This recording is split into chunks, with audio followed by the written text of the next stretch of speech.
Story. I found a room in my apartment that isn't on the floor plan. I moved in on a Tuesday. The apartment was absurdly cheap, too cheap actually. But after 6 months of sleeping on my friend Darren's couch and pretending that instant noodles were a food group, I was in no position to ask questions. The place was old, tucked between two sagging brick buildings on the edge of a forgotten neighborhood. The kind of building that still had a rusty mail slot by the door instead of a digital panel.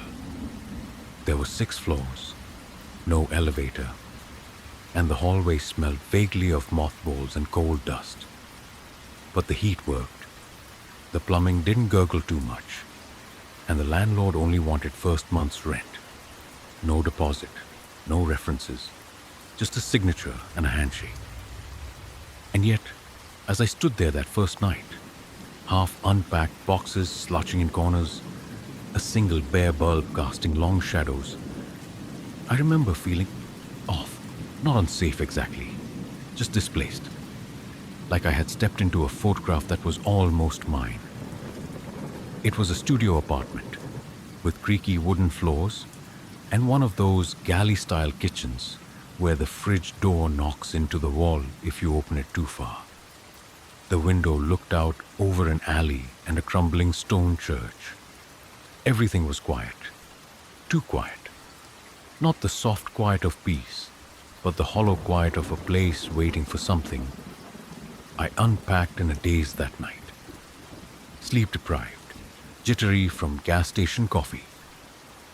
I think I fell asleep around 2 a.m., fully dressed. The hum of the radiator, the only thing tethering me to the waking world. That was the first night. I don't remember waking up. I know that sounds strange, but it's true. I remember lying down on the futon, blinking at the cracked ceiling, watching the shadows bend with the flickering light. And then, nothing, not even a dream. Just the kind of blankness that feels too heavy to be rest. When I opened my eyes, the light outside was pale and washed out. Not quite morning, not quite dusk. My phone said it was 5:42 p.m., which couldn't be right. I'd only laid down for a nap. I stood up, stretched, and realized the apartment felt colder. The radiator was still humming, but the air had that damp, unfinished chill, like the cold was coming from somewhere else. I checked the windows, locked, no drafts. That's when I noticed the door in the kitchen. It wasn't there before. I'm not saying I missed it. I spent the whole previous night going back and forth to the kitchen, unpacking mugs, putting away groceries, rearranging my 2 sad forks. There had been a smooth stretch of plaster wall between the fridge and the pantry. Now, there was a door, narrow, pale green, no handle, just a small brass keyhole. My first thought was, maybe it had been painted over, and I hadn't noticed. Maybe the paint had peeled away overnight. Maybe the landlord forgot to mention a broom closet or a service shaft. That would explain the cold draft, but none of that felt true. I approached it slowly.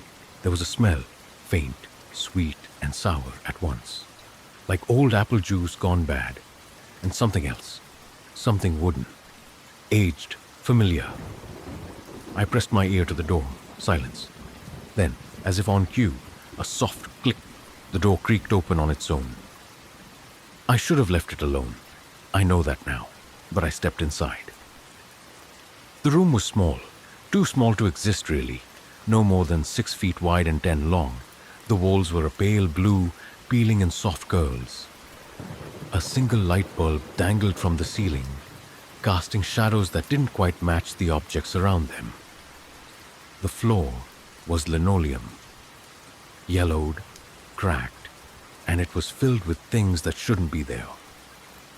There was a toy chest, a red one with a broken hinge.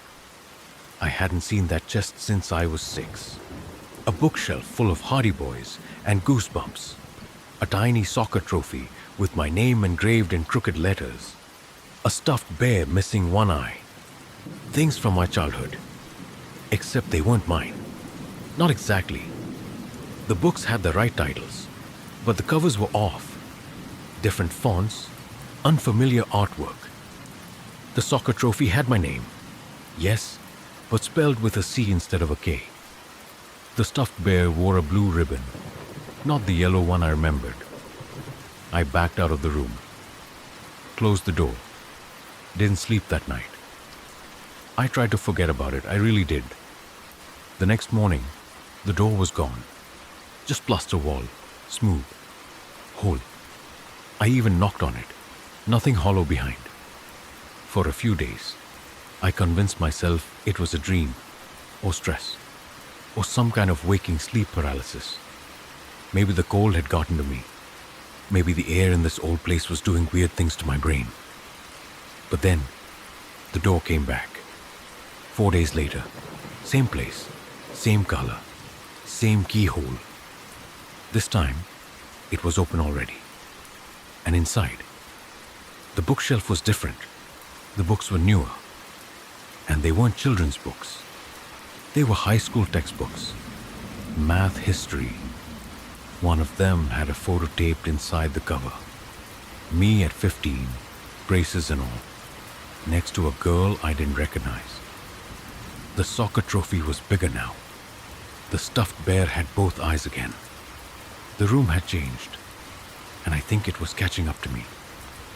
The third time I saw the room, it wasn't empty. There was a man sitting in the corner. I almost missed him at first. He was slouched against the far wall, half hidden in shadow, dressed in a grey hoodie and jeans. His face was turned away, but something about his posture made my stomach knot.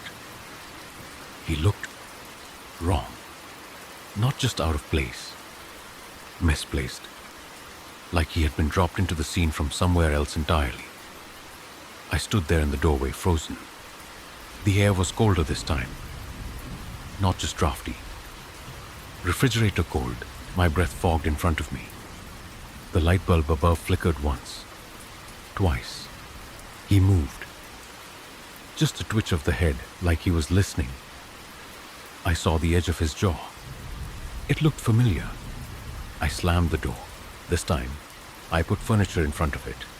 The fridge, a stool, even stacked some books for good measure. Then I left the apartment. I walked aimlessly for hours, got coffee, sat in a park until it was too cold, checked my phone a dozen times, but there were no missed calls, no messages, just that weird static hum in the back of my brain, like a TV was on somewhere nearby. When I got back, the door was gone again. I started recording. It felt paranoid, sure, but I needed proof, something outside my own memory. So I set up my phone on a tripod, pointed at the kitchen wall, left it running overnight. The next morning, I played back the footage. For the first few hours, nothing happened. Just grainy footage of my dingy kitchen. Then, around 3:17 a.m., the image glitched. Just for a frame, a flicker, and the door was there. The phone didn't move, the lighting didn't change, but suddenly, there it was. Same pale green, same keyhole. It stayed for 13 minutes, then flickered out. I watched the clip at least 20 times. And here's the thing. For one frame, just one, there was a figure standing in front of the door, not moving, not knocking, just standing. The face was blurred, distorted by motion or light, or maybe something else. But the outline of the body was mine. I stopped sleeping. Or at least, I stopped letting myself sleep in the apartment. I crashed at Darren's for a few nights. Didn't tell him the full story. Just muttered something about the heater not working. A gas smell, needed timeout. He didn't press. But every time I closed my eyes, I saw that room, that man, that door. By the 5th night, I was back at the apartment. I couldn't stay away. It wasn't just curiosity, it was compulsion. Like the place was a magnet and I was iron filings. No matter how far I got, I could feel it pulling me back. I didn't check the kitchen that night. I just sat in the middle of the floor, waiting, listening. And sometime around 4 a.m., I heard it. A door opening. This time I didn't film. I didn't take notes. I didn't run. I went in. The room had changed again. Bigger now. Maybe 10 by 15. The light was warmer. Sunset light. Though it was pitch black outside. And the furniture? It was my college dorm room. Down to the posters on the wall. The dented mini fridge. The beanbag chair with a tear on the left side. There was even a half-empty bottle of whiskey on the desk. Same brand I used to drink. Except, there were differences. The posters were off, colors wrong, titles misspelled. The books on the desk had my name inside, but the handwriting was different. And the photo tacked to the wall, me and my old roommate, grinning stupidly, was reversed. Our faces mirrored, smiles slightly warped. There was a sound behind me. Footsteps. I turned, but the room was empty, and the door had vanished. I stayed in that room for what felt like hours, maybe more. Time worked differently in there. My phone wouldn't turn on. My watch blinked 12 o'clock over and over again. Eventually, I found the door again. Except it wasn't where I came in. It was behind the curtain. I pulled it open and stepped through. And I was back in my apartment. But the lights were off. The fridge was unplugged. And on the floor, in the exact center of the kitchen, was a small red toy chest. The same one from the first room. This time, the hinge wasn't broken. And it was open. After that night, I started noticing changes. Subtle at first. A drawer I didn't remember closing would be shut. A shirt I hadn't worn in years appeared folded at the bottom of my dresser. My toothbrush was a different color. I asked Darren if he remembered what my apartment looked like when he helped me move in. He squinted, shrugged. Same as now, I guess. Why? But it wasn't. The layout was slightly different. The walls looked narrower. The bathroom mirror had a new crack I'd never seen before. Or maybe it had always been there. Maybe I was forgetting. I checked the floor plan I'd been given when I moved in. Still the same. One studio room, galley kitchen, bathroom. No second door. I called the landlord, got voicemail, then a disconnected tone. When I walked past the unit across the hall, I realized the name on the doorbell had changed. I didn't remember what it used to say. The room kept returning.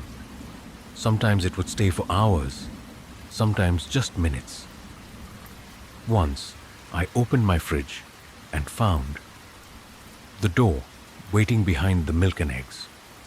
Another time, I saw it reflected in the bathroom mirror. But when I turned around, there was only tile.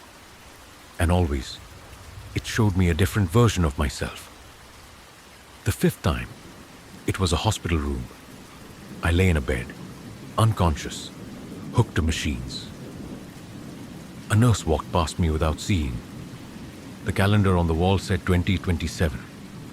The sixth time, I stood behind a counter at a coffee shop. My name tag said Stephen. My middle name, never used. Customers came and went. I moved mechanically, dead behind the eyes. Each time the version of me looked less like me. Like the room was stretching the truth, testing limits. Then it showed me a version I didn't recognize at all. A dark hallway, no windows. The walls were concrete, lined with pipes. I heard dripping water, a humming sound that burrowed into my spine. In the center stood a figure, tall, thin, wearing my skin like a suit. It turned toward me, and the door slammed shut. I didn't sleep for 3 days after that. I tried leaving, packed a bag, called a cab, booked a hotel 3 towns over. But when I opened the door to leave, I stepped into the room again. This time, it was an airport terminal. Empty. All the screens were blank. A voice, over the intercom, repeated.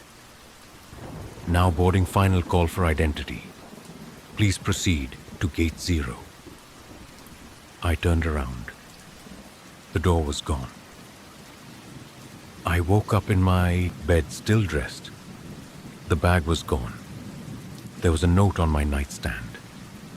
Just 5 words, scrawled in handwriting I knew was mine. You are not the original. I stopped trusting the apartment, stopped trusting the mirrors, stopped trusting my own voice. When I called my mom, she said, "Who is this?" When I checked my ID, the photo had changed. Same face, but the eyes were off, flat, blank. When I tried to quit my job, my boss said I already had, 3 weeks ago. But I was there yesterday. Wasn't I? The lines were blurring. Memory, identity, self. Last night, the room appeared again. No pretense, no door. It had grown so large, it replaced my entire apartment. I walked through it, trembling. Each step echoed. The walls showed reflections. Me, as a child, as a teen, as a stranger. Overlapping, shifting. And in the center stood a mirror. Not glass, not metal, just surface. I approached. It didn't reflect me. It reflected the man in the hoodie. He smiled. And then I understood. I'm not sure when it happened. Maybe the first night. Maybe before I even moved in. But the version of me writing this isn't the first. And I think the room is still rearranging things, still replacing, still rewriting. There are days I wake up and remember a different childhood, a different face, a different name. I write these things down to hold on to what's left. But even this might not be mine. Even this might be part of the room. I tried burning it. The room. I waited until it appeared again. This time behind the bathroom mirror. And I stepped in with a can of lighter fluid and a box of matches. I didn't even hesitate. The carpet caught first, then the curtains, then the bookshelf that held half memories and wrong versions of my life. The smoke was acrid, choking. The heat shimmered against the walls, but they didn't blacken. They didn't burn.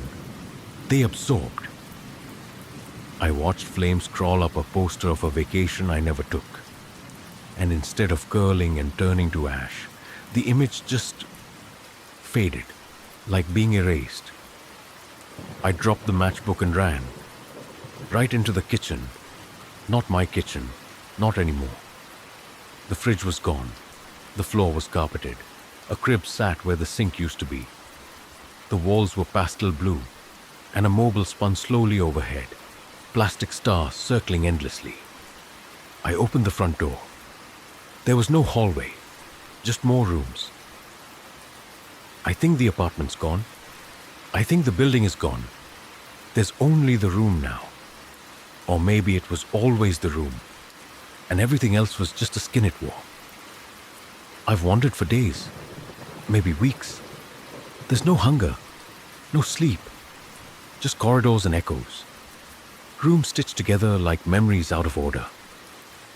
Some doors lead to places I recognize, but they're always twisted. My childhood bedroom, with furniture too small and ceiling too high. A classroom, but the chalkboard writes on itself. My old office, with drawers that open into black tunnels. And sometimes, there's the man in the hoodie. Sometimes he follows. Sometimes he waits. Sometimes I think he's me. I found a notebook. This notebook. It was lying on a table in a room that looked like a therapist's office. Leather couch, ticking clock. I opened it and saw writing already inside. My handwriting. Or close enough. It told the story I'm telling you now. Only the details were off. The apartment was on the 6th floor, not the 3rd. The man's name was Thomas, not Mark. He had a sister. I don't. But the rest? The room, the shifting, the loss of self, all the same. And at the bottom of the last page, written in red ink, keep going. If you stop writing, you'll forget who you were. So I've been writing, page after page, trying to remember, trying to hold on.